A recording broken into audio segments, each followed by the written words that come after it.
Muhammad Ralas dihabisi KKB Papua di tengah hutan. Istri ungkap fakta mengerikan.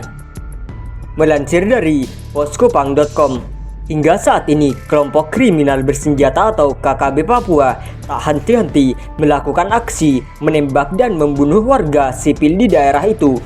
Kasus terbaru dialami Muhammad Ralas, 43 tahun, korban ditembak di hutan dekat Kampung Mandopi, Distrik Manokwari Utara, Kabupaten Manokwari.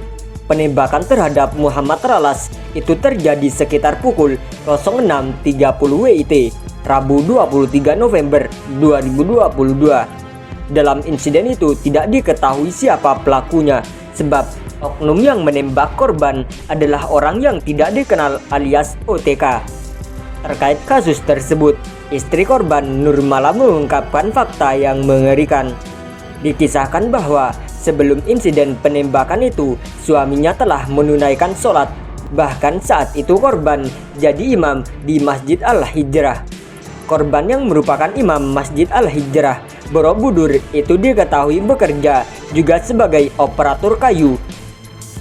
Setelah sholat subuh, suami saya langsung ke lokasi pekerjaan di sekitar Sawi Gunung 5, ujar Nurmala kepada awak media Jumat 25 November 2022. Setibanya di jalan masuk ke lokasi kerja, kira-kira 3 meter, langsung ditembak dari sisi kanan korban.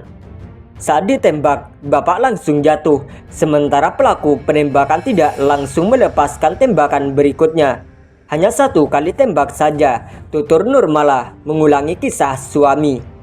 Setelah tertembak, lanjut dia, suaminya masih berusaha untuk bangun dengan maksud melakukan perlawanan atau membela diri jika diserang lagi. Akan tetapi, lanjut Nurmala, tatkala melihat suaminya bangun lagi setelah ditembak, pelaku penembakan seketika melarikan diri. Sementara dalam kondisi tertembak, suaminya itu berusaha menyelamatkan diri dengan lari pulang ke rumah. Saat sampai di rumah, korban sudah dalam keadaan terluka, luka di bagian perut karena terkena tembakan itu, ujarnya. Kepadanya, sang suami bercerita bahwa ia ditembak dari arah kanan dan mengenai perut. Ia ditembak oleh orang yang tak dikenal. Melihat suaminya terluka, Nurmala langsung berusaha sekuat tenaga untuk membawa korban ke RSal Manokwari, maksudnya agar segera mendapatkan penanganan medis. Setelah urus surat-surat, ternyata hanya dilakukan pemulihan di bagian usus dan akan dirujuk ke Makassar. Jelasnya, mungkin karena peluru itu belum diangkat dari tubuh korban, sehingga korban akhirnya menghembuskan nafas terakhir sebelum dirujuk ke Makassar. Pasca suami meninggal dunia, Nurmala sepertinya tak puas dengan keadaan itu. Terdorong oleh rasa ingin tahu, Nurmala pun meminta dokter untuk mengambil peluru yang bersarang di tubuh suami. Saya minta dokter untuk melakukan operasi. Saya ingin lihat seperti apa peluru yang ada di dalam tubuh korban, tutur Nurmala. Rupanya dokter mengabulkan apa yang diminta. Tim dokter akhirnya berhasil mengambil peluru dari dalam tubuh korban. Peluru yang ada di tubuh suami saya itu beda dengan milik aparat. Bentuk pelurunya beda sekali, tutur Nurmala. Menurut dia, kemungkinan peluru itu bersumber dari senjata rakitan. Peluru itu pun rakitan karena modelnya lain sekali, bedang dengan peluru milik aparat. Bentuknya sangat beda dengan aparat punya, karena sangat beda. Mungkin peluru itu dicetak sendiri, ungkap Nurmala. Kami orang bodoh ini menduga peluru ini tidak biasanya, peluru ini mungkin mengandung racun, katanya.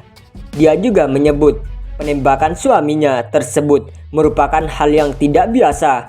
Ada kemungkinan sudah direncana sebelumnya. Dugaannya itu muncul karena sebelumnya kejadian penembakan itu ada beberapa orang yang tidak dikenal ditemukan beraktivitas di lokasi kejadian. Hanya saja, lanjut dia, orang-orang itu tidak dikenal sama sekali. Korban tidak mengenal 1 orang pun yang tiba-tiba ada di tempat itu. Orang tidak jelas itu ada di lokasi kejadian sejak peristiwa di Bintuni. Hanya saja korban tidak kenal 1 pun imbuhnya. Nurmala berharap agar aparat kepolisian bisa mengungkap kasus tersebut. Kepolisian harus bisa ungkap masalah itu sehingga tak ada lagi korban jiwa. Almarhum bercerita bahwa sehari sebelum sekitar pukul 18.00 WIT ada 2 orang di lokasi kejadian, tetapi beberapa waktu kemudian terlihat lagi 1 orang, sehingga saat itu 3 orang di tempat itu, tuturnya. Suami bercerita bahwa ada 3 orang yang di lokasi. Dari 3 orang itu, 2 orang ada laki-laki dan 1 perempuan. Hanya saja tidak diketahui siapakah orang tak dikenal itu, imbuhnya.